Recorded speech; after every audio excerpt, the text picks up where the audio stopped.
What is going on, guys? What is going on, 27 Squad? Welcome back into another video. And today I'm going to be coming out with my first mock draft for the 2024 NFL draft season. Very excited to get into this one. It's a very interesting draft. There's a lot of positions that are really heavy, like quarterback, wide receiver, and a lot of positions that really don't show up a lot in the earlier rounds. Running back, linebacker, interior offensive line, kind of scarce as far as talent goes in the first two rounds. But this is going to be a one-round mock draft. We're going to take it easy, no trades, one-round mock draft until we really get into, the combine, and after that happens and free agency, then we can start incorporating more trades and things like that. But right now, we don't know who's going to be trading for what. But 2 rounds will be coming very soon. I'm only 40 players deep in my film analysis and my, my big board. I'm only about 40 players deep, give or take. So I really want to get through a lot of them before I do my 2-round mock draft. So that being said, let's get on with the video. Obviously, number 1 overall, we have to take Caleb Williams. There is a lot, in the beginning, there was a lot of talk of Caleb Williams not going number 1 overall, but it just makes the most sense. I know you probably hear from a lot of other mock drafts that you've seen this pick, but it just makes the most sense. You reset the quarterback clock. It's not even about Justin Fields. It's just about resetting the quarterback clock. Now, Caleb Williams, in my opinion, is not only a better prospect than Justin Fields, I think he's just right now a better player than Justin Fields. And if you take a better player than your quarterback and add a better quarterback in there, and you have an extra 5 years with this quarterback, it just makes the most sense. It really does. I know he's a rookie. I know anything could happen. However, it's just in the best interest of the Chicago Bears right now. All right, so now we're moving on to Washington. Unfortunately, they miss out on Caleb Williams. I know the connection is there with Cliff Kingsbury. The connection is there with Washington, D.C., but they miss out on him, and they're going to go the next best quarterback available, and that is Drake May, and they're going to be getting another North Carolina quarterback to kind of replace the other North Carolina quarterback in Sam Howell. Sam Howell put up some numbers, but if you watch him on film, he's just probably not going to be the future there. And if you have an opportunity to replace Sam Howell, the sooner the better, in my opinion. I think Washington has a lot of tools to start winning. I look at them closely, obviously NFC East opponent, and I can see a team that can possibly get some wins, and shouldn't probably be the number 2 overall pick, but the quarterback position is a big need for them. Moving on to the New England Patriots, they have a new sheriff in town. Gerard Mayo, former linebacker of the Patriots, now the head coach. And I don't know if he's going to flat out go ahead and get a Jaden Daniels here, to be honest with you. I think he may just want to go best player available and see how he goes from there, live to see another draft, try to get as much talent as you can in that room, in that Patriots team, because there's not a lot there. Now, it does make a lot of sense to go Jaden Daniels here, but I'm going to go Marvin Harrison just to switch things up a bit, because we've seen 3 quarterbacks go a lot in a lot of mock drafts. I'm just switching things up a bit. Next, we're going the Arizona Cardinals. They have a lot of needs on this team, but they need playmakers. Without DeAndre Hopkins there, and they're kind of devoid of talent offensively, you're going to have to just shore it up with Malik Neighbors, man. Malik Neighbors would be a number 1 wide receiver in any of the other drafts you would mention, probably besides the Jamar Chase draft, but, I mean, Malik Neighbors is the truth, man. And he's somebody I would love for the Giants to get. Extremely good after the catch. It's somewhat of a deep threat as well, has a great game-breaking speed. So let's move on to the Chargers now. Now, this is another team that can go in different directions. They can rebound at the wide receiver position with Rome Odunze after the Quentin Johnston sort of fumble there last year, drafting him. He was the first wide receiver taken, if I'm not mistaken, and he was the worst option chosen. I warned people last year that Quentin Johnston was not going to be good. I warned people last year, and I mean, the Chargers went ahead and did it, and he's just not anything good. They can't go wide receiver, but I'm going to say they go Joe Alt here. They go the number 1 tackle on the board. They pick him up and shore up that offensive line for Justin Herbert to try to keep the offense moving. because I do think they have some pieces there at the wide receiver position, so they can address wide receiver in later rounds if need be, but it's not a glaring need in my opinion. The Giants now on the board. Jaden Daniels is on the board along with Rome Odunze. Those are probably, and Olu Fashanu. Those are probably the three prospects in this scenario that the Giants would be looking at right now. I think the Giants go ahead and reset their own quarterback clock as well with Jaden Daniels. I think this is a perfect quarterback for Brian Daboll to try to, coach up and clean things up. Jaden Daniels is a top prospect in this draft, and he's not anywhere near where his potential could be. There's a lot of things he can clean up with his reading of the field. He has a tendency not to throw down the middle. I don't know if it's just a thing that he's scared to do or something he's not coached to do. I don't know. It has a little bit of an issue with accuracy. I think it could be cleaned up very well. It seems like he's come a long way from his time at Arizona State, and the sky's the limit for this kid. So I really think Brian Daboll can do a lot with Jaden Daniels and eventually replace Daniel Jones at the quarterback position. Let's move on to the number 7th overall pick, and I'm going to keep this pretty simple here, man. Olu Fashanu is my pick at 7. Now, you heard it here first. I am not that big on Olu Fashanu. I think he's the best tackle available, but I'm not that big on Olu Fashanu. I have a lot of problems with him as far as him in pass protection. I know a lot of people saying he's the best pass protector in the draft. That may be true from a statistics standpoint, but if you watch him, there's going to be a lot of things that he gets away with at the college level that he will not get away with at the NFL level. However, he is the best option here at tackle, and those problems, just to keep it short, he seems to just hold too much. He seems to just catch these defensive ends too much in his arms and kind of hold them, and he gets away with it a lot. There's not a lot of distance he keeps between him and the defenders. He kind of just absorbs them and they can't move from there. I think that's not going to fare well with defensive end talent in the NFL. That's just me. However, let's move on to the 8th pick. The Atlanta Falcons, a lot of people may have them getting Rome Odunze here. However, I think a big problem with them in years past has been their defense. I think offensively, they have enough pieces to try to get something going. Obviously, quarterback is a need here. I don't think they get any of the quarterbacks available here. I think they just go the best defensive player available, and that is Dallas Turner. He's not exactly your Will Anderson, but he still is a very good pass rusher and probably deserving to go to be the first defender off the board. Now, Chicago is in such a good position here, man. They can go a Talisa Fuaga. They can go Rome Odunze, man. They can go so many different directions here, and I have them going Rome Odunze here to pair him up with DJ Moore and have Caleb Williams throwing the ball, man. Chicago can be a really fun place to be for offense in the near future if they make these two picks. So let's see if that happens, but this would be a fantastic end for the first round for the Chicago Bears.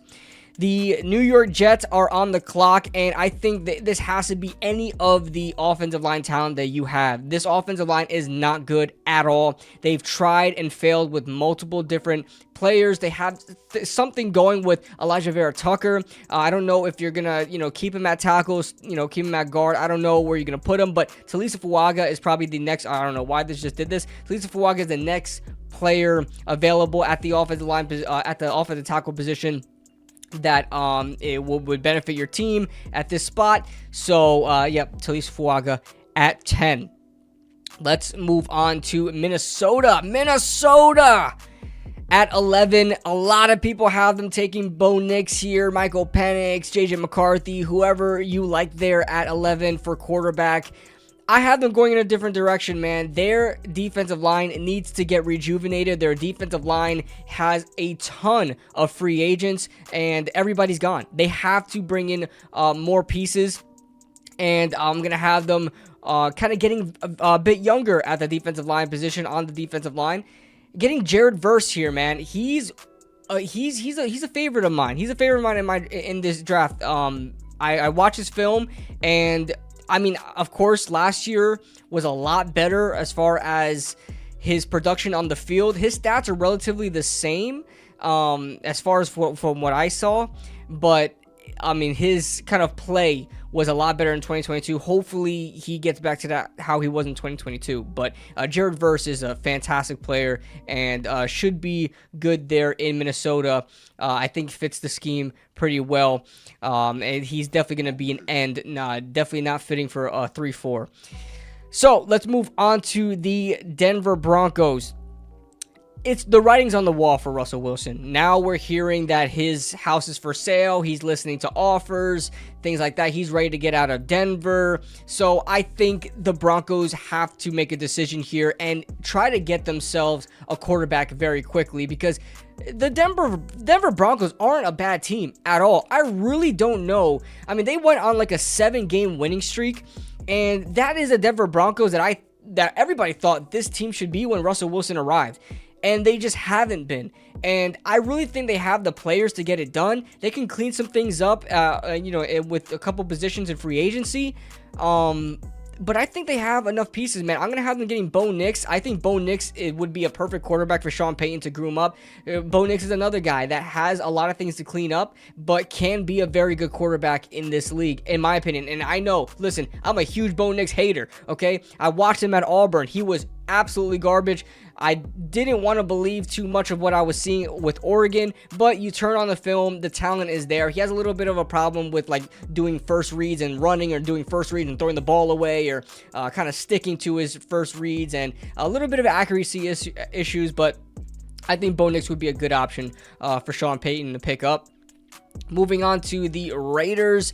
I don't think they go quarterback here. They can go offensive line. There's not too much. I mean, they can go J.C. Latham. They can go in a couple of different directions with Mims. But, however, I'm going to have them getting Terrion Arnold here. Terrion Arnold, in my opinion, besides like a Quinyon Mitchell, if I'm going to label a cornerback like lockdown potential, he's probably the only cornerback in this draft that I see has lockdown potential. Not to say that he is the only quarterback that will be a lockdown corner, because surprises happen all the time. But just watching his film, I mean, he really got a good chance to put some good film, because Kool-Aid McKinstry's on the other side. So nobody wanted to throw the Kool-Aid McKinstry, so they started throwing to Terrion Arnold. And Terrion Arnold kind of showed that he's kind of a step ahead of Kool-Aid McKinstry. He definitely gives up a lot less catches from what I see. I don't know what the numbers say, but from what I see, he definitely gives up a lot less catches. It sticks to routes a lot better. I think if there's somebody that has lockdown potential in this draft, it is Terrion Arnold, and they can use a cornerback like that. Their roster is in need of help absolutely everywhere. So let's move on to the 14th pick. I have the New Orleans Saints, as I always do usually in these drafts that I've noticed. I always have them taking some sort of front seven help, and I have them going Latu here. I know Latu is a guy that's going, falling down in stock as far as these mock drafts go because of the injury concerns and history. However, New Orleans is a place that does not shy away from taking talent on the front seven that could be doubted. They taken Sheldon Rankins a couple years ago when a lot of people thought he was really undersized. In my opinion, he wound up working out. They wound up taking who's the guy they traded up for? The guy out of like UTSA or something, Marcus Davenport. A couple years they traded up and like gave up another first round pick for him, something like that. Listen, they are desperate for defensive line help to help out with Cam Jordan, and Cam Jordan is getting a lot older. He's a guy that can come in and fill in and eventually take over for Cam Jordan with Carl Granderson on the other side. So Latu is a good pick here. They could go offensive line, but I have them going Latu here. On the clock now are the Indianapolis Colts. The Colts definitely need cornerback help. They definitely do. We got to see who's on the board right now, right? And Brock Bowers. I think this is probably the latest he goes. Actually, the latest is probably the Bengals, who do not have currently a tight end on their roster at all. That's probably the latest I see Brock Bowers going, but I know the tight end position isn't a sexy one, especially in the first round of the draft, and I am not a guy that wants to draft a tight end in the first round pretty much ever. It just never works out. If you just see a lot of these tight ends drafted in the first round, they just don't wind up being that good. So, or actually worth the pick. They could be good, but just not worth the pick. But at 15, I think you could afford to take somebody like Brock Bowers, and I am. If you look at, young quarterbacks developing in their career, who's their favorite, safety blanket? Who's the guy they go to time and time again? It's not the wide receiver on the outside. Sometimes it's the slot guy. It's not the running back either. It's the tight end. I said this even last year with Jordan Love. This is why I had Dalton Kincaid mocked to the Packers. Like, I think it was like the 15th pick or something like that. Like, almost every single mock draft I did is because the tight end is a young quarterback's best friend, and that proved to be the case with Jordan Love. He targeted Luke Musgrave a lot, and he trusted him a lot, who was another rookie tight end. So I think with Anthony Richardson coming back from injury, with that shoulder injury, he's going to be looking for a dependable option that can consistently move the chains time and time again, whether that's short, whether it's throwing deep, because Brock Bowers can stretch the field a bit. For his position, he can definitely outrun linebackers. I think it would be a great pick here. Moving on to the Seattle Seahawks. Listen, their interior of the offensive line is really bad. Now, they really struck gold with Charles Cross and Abraham Lucas. Fantastic freaking picks.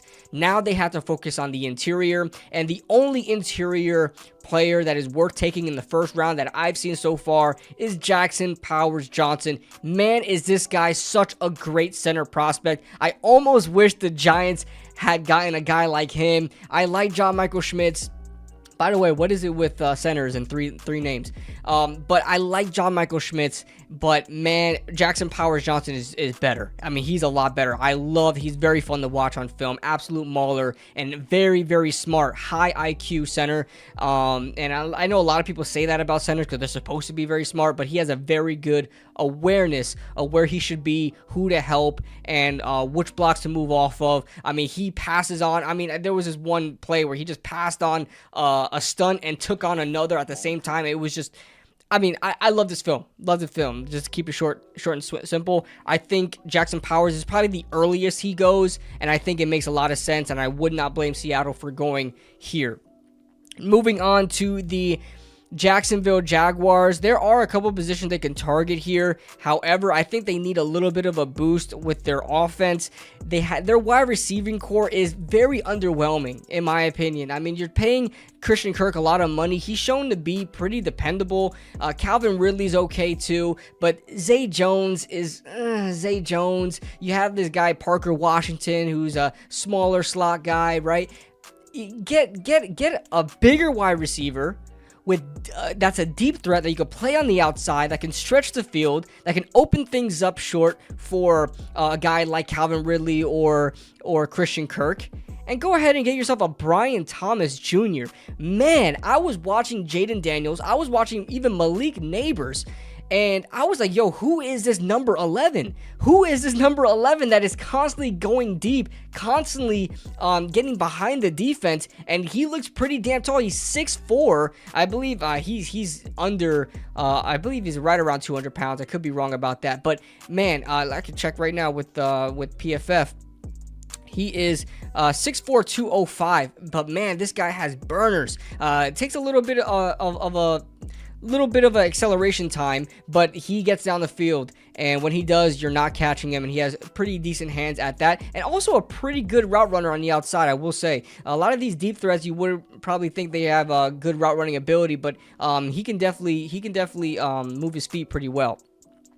Moving on now to the Cincinnati Bengals. They have a need at right tackle, glaring need at right tackle, and they can just plug and play here with J.C. Latham. J.C. Latham's a guy that I think probably translates better to guard. In my humble opinion, probably translates better to guard. That is not to say he won't be a good tackle. I just think he's a better guard. LA Rams, they have a lot of position they need as well. This is a team that I am surprised got as far as they did. First of all, they drafted extremely well. Getting a guy like Puka Nacua, Kobe Turner. I mean, they really did well in this past draft, and hopefully they continue to do that, because I don't think their roster is that talented, to be honest with you, and they did a pretty damn good job this season, if I do say so myself. So they do need a lot of talent, but I'm gonna have them getting Quinion Mitchell here out of Toledo. He really impressed in the Senior Bowl. He ran a lot of zone coverage at Toledo, and he was tested man-on-man coverage at the Senior Bowl. Proved to be extremely good at that. So I think Quinyon Mitchell has lockdown potential. I got to see more from him, though. I think I only watched about 2 full games of him, and I was really impressed with what I saw, and then Senior Bowl clips as well. So happy with Quinyon Mitchell with the LA Rams. Now we're moving on to the Pittsburgh Steelers, man. Every year since I've been doing mock drafts, I've mocked the Pittsburgh Steelers, including last year with Joey Porter, who they wound up taking in the second round. They took Broderick Jones in the first round. Every single year, I have them taking a cornerback. It just never fails. Since like the 2015 draft, I gotta say. That's almost like 9 years I've been on here mocking them to get a cornerback.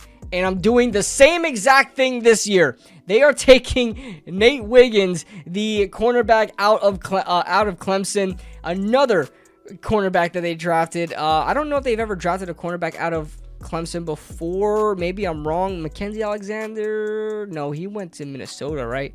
I can't remember off the top of my head. I feel like they did.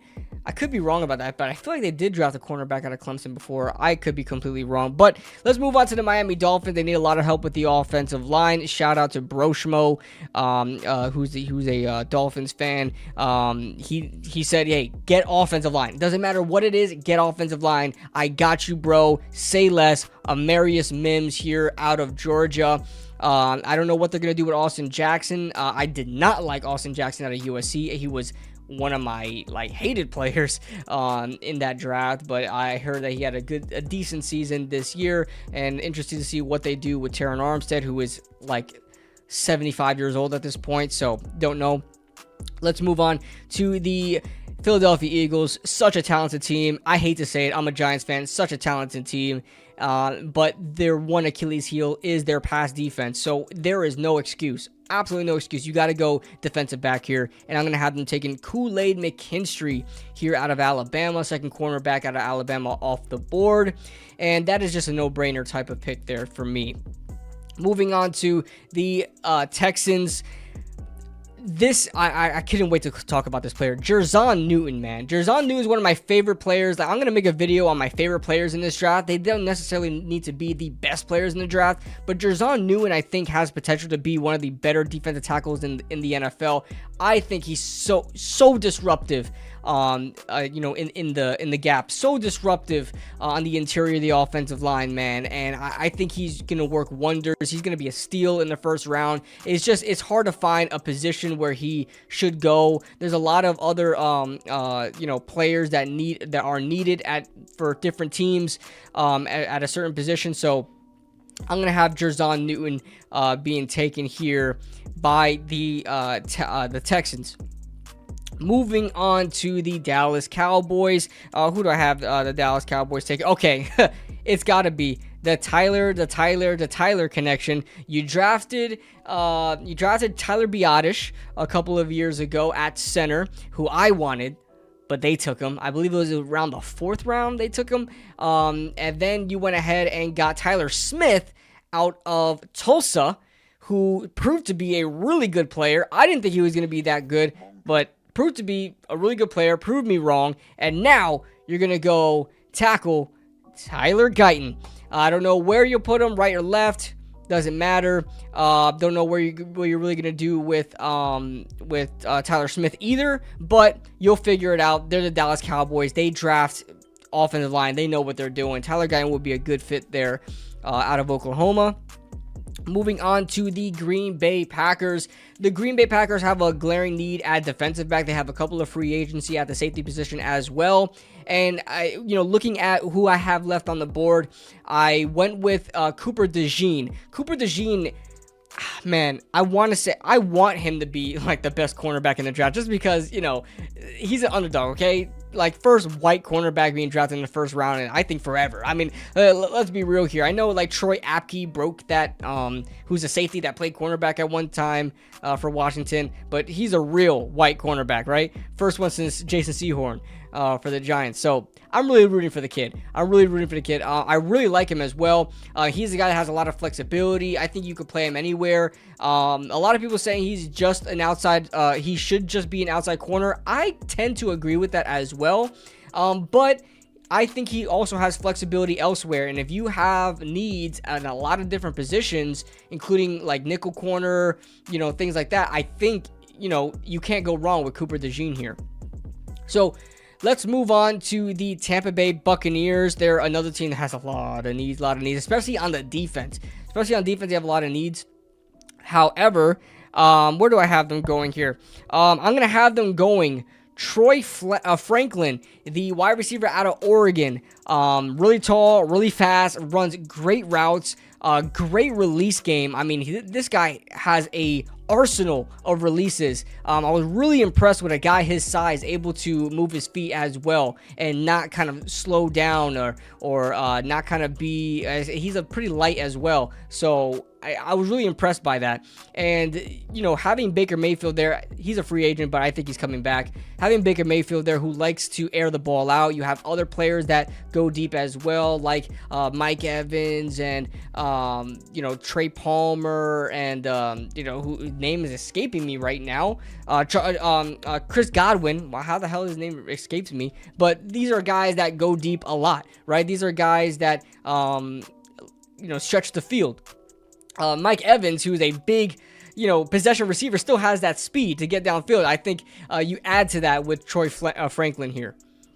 Moving on to the Arizona Cardinals. Now, Arizona is a team that, with Jonathan Gannon there, with his defensive scheme going back to Philadelphia, runs that soft zone, soft cover 2, Tampa 2 offense, right? It's like bend but don't break sort of defense. I said offense, but defense. And looking at Ennis Rakestraw, I think he ran a lot of zone coverage at Missouri. Reads coverages pretty well, reads routes pretty well, can break on the ball extremely well. I think he's a perfect fit there for Arizona. He's a guy that you can allow to play kind of with cushion like Jonathan Gannon likes, and he's going to be able to break on the ball pretty damn fast. He's the reason, that's the reason why I had the Cardinals taking Emmanuel Forbes last year at the late back end of the draft. I had them trading up for Emmanuel Forbes. I thought Emmanuel Forbes is just like that, can break on the ball really easily, can play a lot of good zone, can play man at points as well.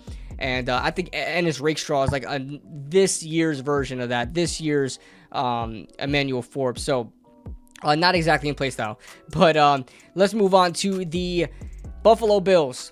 Couple of years ago, nobody believed me when I said that the Buffalo Bills were going to draft Greg Rousseau that year because they already had really good talent on the defensive line. But I'm saying, hey, he just seems like a Buffalo Bill, man. They always draft talent. They're just like the 49ers, man. They are never, filled with too much defensive line talent. And they'll keep going every single year and getting a defensive lineman in the first round. And I think that does not stop here. And I think they draft Byron Murphy, the second out of Texas. I know this is a little low for Byron. Like I said, with the defensive tackles, it's kind of hard to pick out where they actually belong.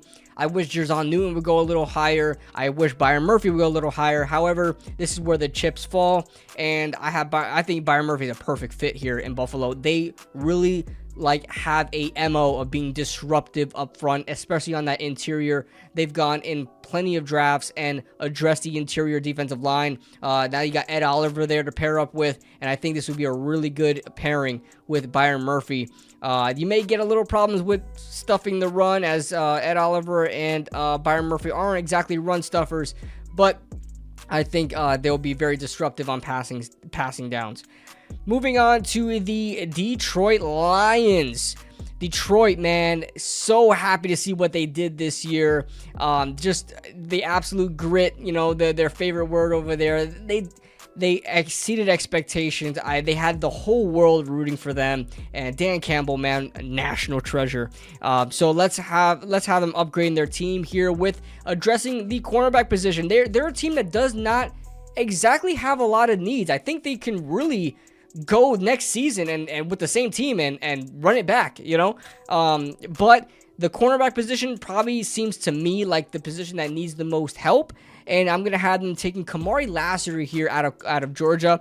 You know, looking at the amount of corners that I looked at, he has that grit to him. He has that Detroit Lions sort of look to him. I don't know. He just looks like a Detroit Lion to me. He really loves to tackle. Kamari Lassiter, you see a lot of cornerbacks, especially nowadays, they don't want to tackle, right? They want to play coverage. They're lighter. They're coming in much lighter than you've ever seen before. But, you know, you see a running back running to the outside. Kamari Lassiter is getting off the block from the wide receiver and running full speed at the running back. Like, this guy wants to play defense. Doesn't just want to cover wide receivers and get interceptions and get past the defense. Like, he wants to play defense. He wants to be a part of the defense. And Kamari Lassiter, man, is just a Detroit Lion. And I look at him and he looks like a Detroit Lion. Let's go to the Baltimore Ravens as we wrap this thing up. Baltimore, I have them taking Ladd McConkey from Georgia. Statistically, he's not, you know, groundbreaking in any way. I think he had like 483 yards, give or take, like 2 or 3 touchdowns this past year. Wasn't even brought onto the field. He doesn't have a lot of film to watch in each game because he's not on the field constantly. But Ladd McConkey has a place in the NFL, man. As the NFL gets a lot smaller with their wide receivers and a lot more shiftier, they utilize a lot more route concepts to open up other receivers short. And I think Ladd McConkey, man, probably the best route runner in this draft. It's probably between him and Malik Neighbors as far as like pure route runners in this draft that I've seen so far. I still got a lot of film to watch on a lot of different players, but Ladd McConkey, man, can really play. And I hate to use the white receiver reference with like with all the smaller wide receivers out there, but if I could change that up a little bit, for all my Giants fans out there, he really looks to me like a Wan'Dale Robinson. I mean, really quick feet, especially off of the off the snap. Really quick feet that allows him to have really good releases, different arsenal releases, a lot of jabbing, a lot of double moves. He can do a really good diamond release. I mean, he can change directions really quickly. I think Ladd McConkey, and he gets separation because his start and stop ability is fantastic. He gets separation. He's not even the fastest guy you've seen out there. He just is so good at route running that he creates separation without needing super speed like a John Ross a couple years ago, right? That relied on his speed to get open. Ladd McConkey is not that. He is a route running genius, and you gotta like him. And I think he'll be a really good option for Lamar Jackson on that offense, who can use a little bit more help at wide receiver, and to pair him up with Zay Flowers. Whew, man, you would be in trouble with Ladd McConkey and Zay Flowers. I know you would probably need some taller talent there. I get that, but I'm sorry, I'm not missing out on Ladd. All right, let's go to the San Francisco 49ers. And I had them taking, they need a right tackle. They need offensive line help in general. Now, there's not a guard or center to take here that is worth taking here, so I'll take the next best option. They need a right tackle badly, and I'm going to have them taking Jordan Morgan here out of Arizona. All right, the Kansas City Chiefs are on the board. And, just quickly talk about Kansas City since we're ending this off here, man. Condolences and thoughts and prayers go out to the victims of the shooting there in Kansas City. It's crazy to see, man. This world is absolutely crazy. It's hard to enjoy anything out there without having fear of something like this happening, whether it be a school event or a parade or some sort of large gathering. But I mean, thoughts and prayers go out to Kansas City and the victims there. But to end it off on a high note, the Kansas City Chiefs need wide receiver help badly, man. That was really their Achilles heel that almost, I mean, Patrick Mahomes is Patrick Mahomes, but that was really a big problem for them throughout the entire season. Keon Coleman here, who has some speed, who has some catching ability on the outside, taller receiver, 6'4". They need somebody like that. And so I have them taking Keon Coleman here. But that is the entire mock draft, guys. Let me know your thoughts in the comment section below if you guys enjoyed this one. Next, my New York Giants mock draft will be coming out soon, along with a lot of other draft content in the near future. Leave your thoughts in the comment section below. Leave a like if you guys enjoyed. Subscribe if you guys are new. And I'll see you guys in the next video. Woo!